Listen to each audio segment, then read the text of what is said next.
Well, the guy who left another Central Division team, the Milwaukee Brewers, where he was the MVP of the last 2 seasons for the Brewers, Francisco Cordero, comes here to Cincinnati and becomes the closer, and what a job he has done. In fact, 8 of the last save opportunities, he's recorded 7 of the 8 and 19 out of 23 overall. Boy, in Milwaukee, they would love to have him back after Eric Gagne has been an absolute disaster for that ball club. But here's a guy who is well known for what he can do as a closer. He has 196 career saves, and he will come on to do the pitching here in the top of the 9th inning with the lead for Cincinnati 8-6. A couple of other changes. Corey Patterson comes into center field defensively, and Jay Bruce moves to left, done out. And the first pitch to Jose Reyes is high, ball 1. 1 ball and no strikes. So Patterson on defensively in center. Bruce taking the place of Dunn in left. Here's the pitch, and it's over for a strike, and they count 1 ball, 1 strike. 8 runs on 12 hits for the Reds, 6 runs on 8 hits for the Mets. Reyes looking for his first hit. He's 0 for 4. The pitch taken for a strike, and it's 1-2. Well, that is a tailing fastball. Reyes questioned both strikes, but it's just catching the outside corner. Argenis Reyes has come out to the on-deck circle to pinch hit.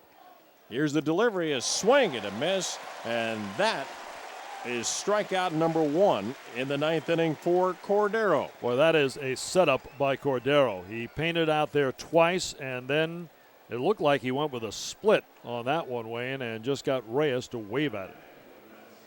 So now Argenis Reyes coming up to pinch hit, saying, well, I didn't like what I just saw. This kid's 5 for 18 so far on the year. That is a .278 average. Left-handed batter waiting. And Cordero delivers a fastball right down the middle for a strike.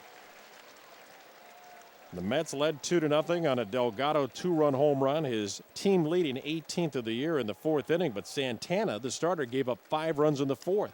Pitch slice foul left side and out of play, and it's 0-2.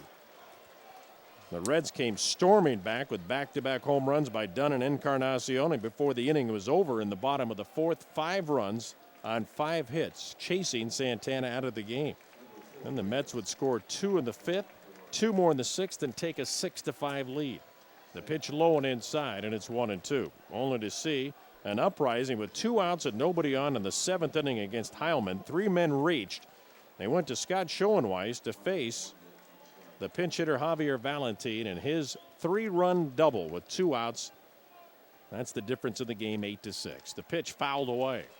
1-2.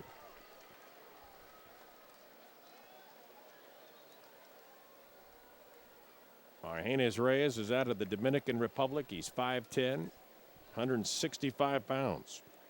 He's made 2 starts at second base, but primarily has come on in situations like this. Not usually in the 9th, though. Cordero's pitch swung on a little looper into center field. That's going to fall for a base hit. He could have thrown it a little harder than it was hit, but it's a hit nonetheless. And the Mets still have hope here as the Thunder is coming up. And Reyes gets a hit off his good friend, Francisco Cordero. They each gave a smile to each other before Argenis Reyes stepped into the batter's box, and that time the hitter gets the pitcher. So now David Wright, who in the 5th inning came up with a 2-out, 2-run single to narrow the gap when the Mets were down 5-2. It made it a 5-4 game. That's his only hit tonight. He's 1 for 4, and he takes the pitch, and Cordero delivers it for a strike. 1 out, runner at first. Top of the 9th inning, 8-6 Cincinnati. Cordero's pitch to the plate. Fastball is low and away. 1 ball, 1 strike. Guy was 2nd in the National League in saves last year with 44 for Milwaukee. He brings it home. Pitch is swung on, hit high in the air to deep right field. Going back is Griffey at the wall. It is gone! A 2-run home run to tie the game by David Wright. Just over the right field barrier where Griffey made a leap and came up empty. And David Wright has tied this game at 8-8 in the 9th. Home run number 18, and that All-Star break was not a break at all for Mr. Wright, but something has been rejuvenated. Well, a big 2-out single before early in the game for 2 RBIs and 2 bigger ones right here to tie this baby up in the top of the 9th. So Argenis Reyes kept the inning going. And now it's Carlos Beltran, and he gets a base hit into right in between first and second. And he gets the base hit to bring up Damian Easley, and that's 3 consecutive hits against Francisco Cordero. And this crowd is stunned by that home run. The opposite field shot by David Wright. That just got over as well. Griffey gave it a leap at the wall, and it just barely got over the wall. Well, Easley's been down this road before. Mr. Clutch. Hit that home run on the homestand. He hit that home run in Anaheim in the 10th inning. Here's a throw to first at Beltran back. They've got to keep an eye on him. Certainly with his 15 steals and 16 tries. It's one thing that has not even been utilized tonight by either team is a stolen base. Not once. And especially the Mets, second in the major leagues with 91. Here's a breaky ball that hangs up high. Ball 1. 1 ball and no strikes to count. So the Mets have not wasted their home runs. They've hit 3. All have been 2-run shots. Beltran with a good-sized lead at first. He bluffs. The pitch taken for a strike, and Easley thought he might be going, and so he kind of bluffed a bunt, allowing a pitch to go by, but Beltran did not take off. 1 ball, 1 strike to count, and Easley can not think about that stolen base anymore. He's got to think about swinging. Carlos Delgado's on deck. Here's the stretch by Cordero. Here's a pitch out, and they were not running. 2 balls and a strike now. And now you've got a perfect pitch to go on, if you intend to. Now, Ross has a good throwing arm. But Cordero is like so many in a long line of relievers. The one chink in his armor is that you can run on him. Beltran is not going. The pitch is popped up down the right side. That's going to drift out of play. And it's 2-2 to Easley. Well, so far, Beltran is happy to be over at first base. Easley has an infield hit. That's his only hit. He's 1 out of 4. Mets have 11 hits in the game. There goes a runner, a huge jump, and Easley fouls it off. And that's the point we try to make when a lot of the players go deep in a count, and the hitter has to protect. He has to do something to remain at the plate. And so Beltran wasted an excellent jump against Cordero. I mean, he had a huge jump. There was no way that Ross was going to throw him out. So it's 2 balls, 2 strikes to Easley. Now a throw to first base, and back in standing is Beltran.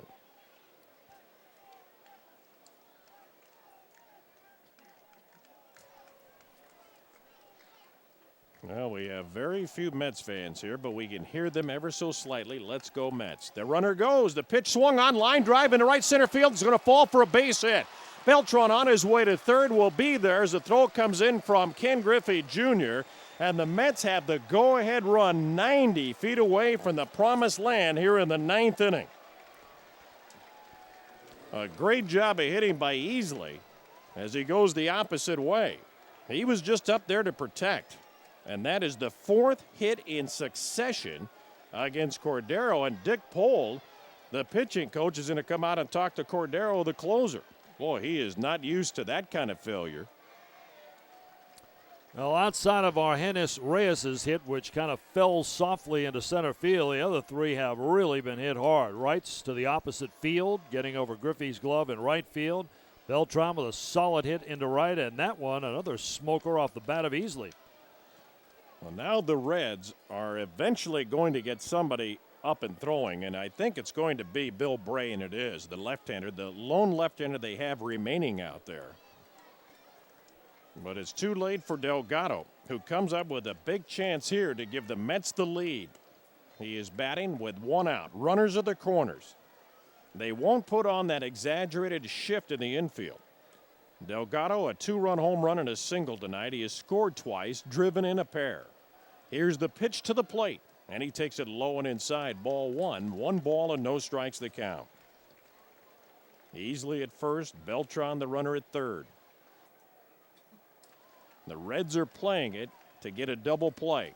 That's the only thing that will get them out of this inning without that go-ahead run scoring. The pitch, and he takes it for a strike, and the count 1-1.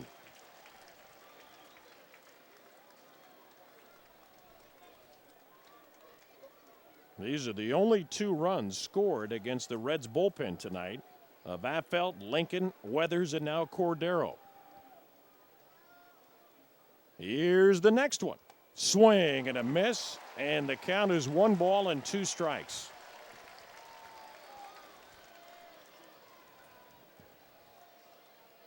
A fly ball will give the Mets the lead. On deck is Fernando Tatis. Delgado is going to have to protect that strike zone. Here's the set by Cordero. The pitch coming. It's very high, and it's 2-2. He overpowered him with a 95-mile-per-hour fastball, I'll say that. Well, he thought he was going to get him to bite on a pitch up in the zone, but Carlos did a good job at checking his swing there. Held up. This would be an incredible victory for the Mets. They have to get the lead first. They're tied at 8. 9th inning. The pitch. Swing and line drive, left center field. That's going to get down for a base hit. In to score is Beltran. Going to third is Easley. He'll be there with a slide. And Carlos Delgado comes up with his 3rd hit of this game and gives the Mets a 9-8 lead. Boos raining down on Francisco Cordero, but the Mets have simply smoked the ball against him here. The last 4 batters in particular. Delgado with 3 RBIs now on the night and the go-ahead RBI here in the top of the 9th inning. How about 5 consecutive hits at the expense of Cordero? And Tatis is in a same situation now to try to bring in that runner from third. Boy, praise Delgado for the ability with 2 strikes to make contact, and he gets a hit. Here's the pitch on the way, and that's high. Ball 1, 1-0. Now Tatis has enjoyed a good night, a single and a 2-run home run. And the Mets have taken a 9-8 lead with 3 runs here in the 9th. Here's the pitch. Swinging a line drive, base hit into the left field corner. That's going to score easily. On his way to third is Delgado. He'll stop there. It's a double for Tatis, who's a triple away from the cycle. A 4-run 9th and a 10-8 lead for the New York Mets. 6 hits in a row against Cordero. And Dusty Baker has seen enough. The Mets lead at 10-8. This call to the bullpen brought to you by AMCO. Make the AMCO guy your guy. Click on AMCOTristate.com.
Well, the Mets have scored 4 times here in the 9th inning. Still only 1 out. They have runners at second and third, and Bill Bray coming on with a 2.86 ERA, and he is 2-0 so far in relief.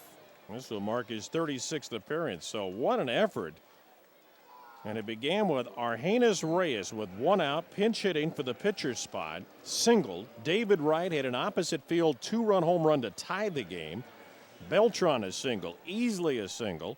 Delgado an RBI single, and Tatis an RBI double. And those are your 2 runners at second and third, Tatis and Delgado.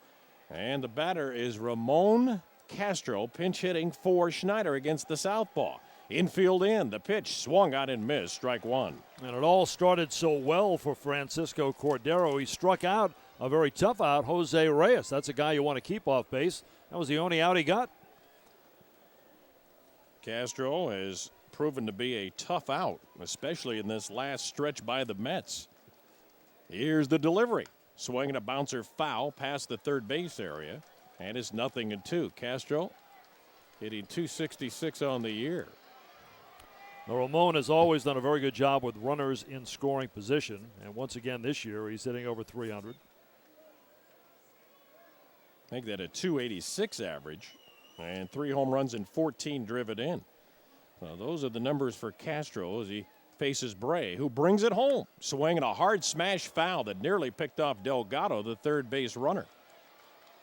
And now he's going to act like he's a very expensive third base coach as he is clapping, trying to exhort Castro onto a successful at bat here. A 2-run lead, but boy, 2 more just waiting out there on the bases. Here's the set and the pitch. Breaking ball, strike 3 called. Castro strikes out on a breaking pitch, and there are 2 outs. The infield can back up now, and Nick Evans, the rookie, will be the hitter. Good pitch by Bray to freeze Castro there. He was looking at something else. And well, this would be a huge win for the Mets if they can hold on, and they still have a ways to go here, but you have to win Santana starts. And he pitched poorly tonight, but if they can win it, that's a big plus. Well, the offense has come up big tonight. Here's Evans, and he takes the pitch for a strike. Came on pinch hitting in the 5th and got a base hit. Has since struck out and hit into a fielder's choice. Mets would feel a whole lot better if they could get that runner in from third. Here's the pitch, and it's low. That scraped up some dirt at home plate, and it's 1 ball, 1 strike. So 6 hits in a row against Francisco Cordero. And the Mets have scored 4 times, leading 10-8. It'll be the bottom part of the order due up for the Reds in the last of the 9th inning against Billy Wagner. Here's the pitch, swing and a miss. And it's now 1 ball and 2 strikes to Nick Evans. So Bray, at least to this point, seemingly unfazed by the role he's in. He's not used to following Cordero. As the sign, he works very quickly and delivers. And it's low and inside, 2-2. His last 24 appearances, his ERA is sub-2. 9th man to bat in the 9th inning for the Mets. That always bodes well for a ball club. 9 hitters in the 9th inning. Delgado at third. Tatis the runner at second. Here's the 2-2 pitch and a little tapper out in front of the mound. Picked up by Bray. Throws off balance. Gets the out at first. And the inning comes to an end. But the Mets scored 4 runs on 6 hits. They left 2. We go to the bottom of the 9th inning looking for their 10th straight win. The Mets are leading 10-8 over Cincinnati on the WFAN Mets Radio Network.